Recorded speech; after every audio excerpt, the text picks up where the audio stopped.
দর্শকরা, আজকে কিছু গুরুত্বপূর্ণ খবর আপনাদের দিচ্ছি এবং এই খবরগুলো হয়তো আপনারা অনেকেই জেনে গেছেন।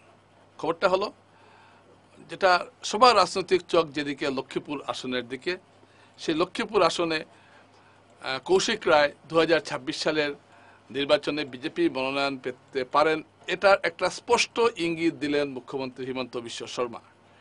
এবং তিনি এই কথা বলেছেন যে এই আসনে কৌশিক রায় ছাড়া আর কে আছে দাবিদার। এবং মুখ্যমন্ত্রীর এই বক্তব্য তাৎপর্যপূর্ণ,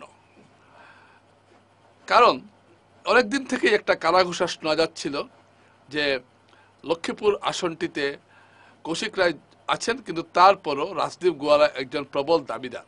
কিন্তু আজ মুখ্যমন্ত্রী যা বললেন তাতে দেখা গেল তিনি বলছেন যে কৌশিক রায় ছাড়া আর কে বড় দাবিদার আছে।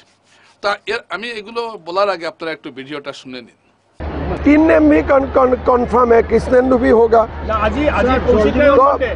तो बहुत लोग, जहां में कोई बड़ा कॉन्टेस्ट नहीं है, ये लोग तो कंफर्म ही है, मैं बोलो या ना बोलो। और कौन है? और तो कोई है भी नहीं टिकट मांगने वाला। बड़ा को तो और किमान सीट আছে, 13টা सीट আছে, এক জায়গায় উঠিলে হল। ভিডিওটি ভালো করে আপনারা লক্ষ্য করুন। প্রথমে প্রশ্ন করা হয়েছিল কৌশিক রায় কি লক্ষ্মীপুরে, তখন হিমন্ত বিশ্ব শর্মা বলছেন কৌশিক রায় না হবে তো কে হবে, কে আর দাবিদার আছে, বড় দাবিদার আর কে আছে। তখন আরেকজন সাংবাদিক প্রশ্ন করলেন যে আচ্ছা তাহলে রাজদীপ গোয়ালার কি হবে। তখন মুখ্যমন্ত্রী জবাব দিয়েছেন যে রাজদীপ গোয়ালা আরও তো 13টি আসন, আরও তো 12টি আসন আছে। এই কথা বলে তিনি আর কোনো কথা বলেননি। অর্থাৎ আমরা ধরে নিতে পারি যে লক্ষ্মীপুর বাদ দিয়ে যে বাকি যে 12টি আসন আছে তার মধ্যে যে কোনো একটি আসনে রাজদীপ গোয়ালাকে টিকিট দেওয়া হতে পারে। এখন প্রশ্ন হলো, তাহলে রাজদীপ গোয়ালা এখন কি করবেন? রাজদীপ গোয়ালা কি এখন এই লক্ষ্মীপুর ছাড়া কি অন্য কোনো আসনে লড়বেন? ধরুন তাকে উদাহরণ দেওয়া হতে পারে, গতকাল যখন কাছাকাছি মন্দিরে মুখ্যমন্ত্রীকে স্বাগত জানিয়ে রাজদীপ গোয়ালা একটি পোস্ট করেছিলেন, তখন অনেকের মনে একটা সন্দেহ জেগেছিল তাহলে কি রাজদীপ গোয়ালা কি উদারবন্দের দিকে ধাবিত হবেন বা উদারবন্দে কি তাকে দেওয়া হতে পারে। কারণ কাছাকান্দি মন্দিরে মুখ্যমন্ত্রী আসার সঙ্গে এই পোস্টের কি সম্পর্ক থাকতে পারে, এ নিয়ে অনেক রাজনৈতিক প্রশ্ন উঠতে শুরু করেছিল। এবং ঠিক তার 24 ঘন্টা পরে মুখ্যমন্ত্রী লক্ষ্মীপুরে দাঁড়িয়ে বললেন যে কৌশিক রায় ছাড়া আর কে আছে। তো এই ঘটনাটা কাছাড়ের রাজনীতিতে বিরাট প্রভাব ফেলতে পারে বলে আমার মনে হচ্ছে।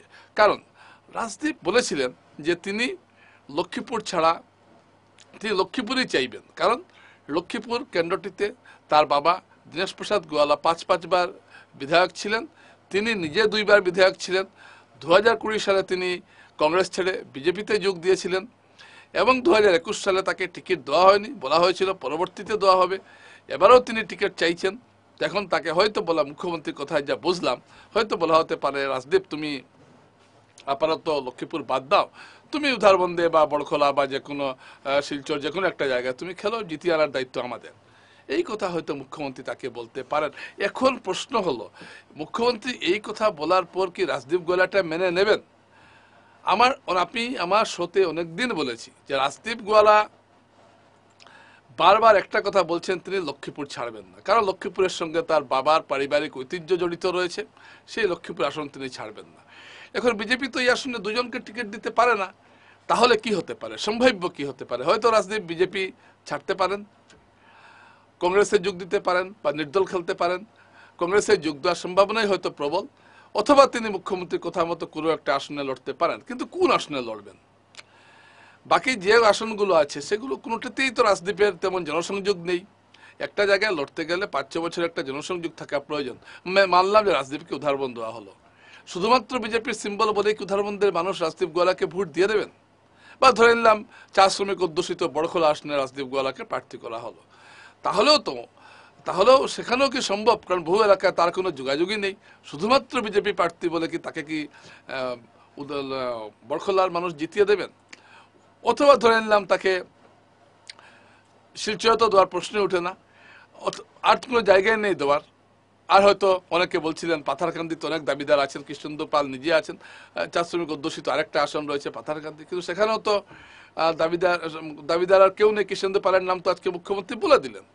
সুতরাং এই প্রেক্ষাপটে আমার যেটা এই প্রেক্ষাপটে রাজনৈতিক মহলের ধারণা যে বিজেপিকে, যে রাজদীপ গলাকে হয়তো মুখ্যমন্ত্রী এটাই বলবেন যে তুমি লক্ষ্মীপুর বাদ দাও, এবং লক্ষ্মীপুর যে কৌশিককে দেওয়া হবে এটা মুখ্যমন্ত্রী ঘোষণা করে দিয়েছেন।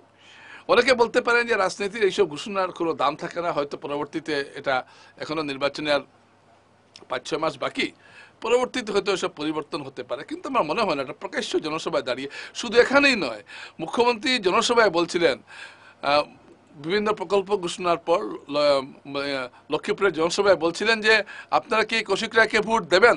জনতা বলছে দেবেন। তার মানে তিনি দুই জায়গায় বলেছেন যে কৌশিক রায়কেই লক্ষ্মীপুরে মনোনয়ন দেওয়া হচ্ছে বিজেপির, এটা স্পষ্ট ইঙ্গিত। এর চেয়ে তো বেশি কিছু বলতে পারেন না। नहीं मिला था और इसलिए हमें सब लोग मिलकर कौशिक राय को आशीर्वाद देना चाहिए और अगली चुनाव में बड़ा वोट से हमें कौशिक राय को जिताना है। जिताना है कि नहीं जिताना है? जिताना है कि नहीं जिताना है? রাজদীপ সম্বন্ধে তিনি যেটা বললেন সেটা আমরা জানতাম, রাজদীপকে লক্ষ্মীপুর বাদ দিয়ে অন্য কোনো জায়গায় দেওয়া হবে, কিন্তু কোটি টাকার বা 100 কোটি টাকার প্রশ্ন হচ্ছে রাজদীপ গোয়ালা কি মুখ্যমন্ত্রী যদি তাকে এই অনুরোধ করেন তিনি কি সেটা মানবেন?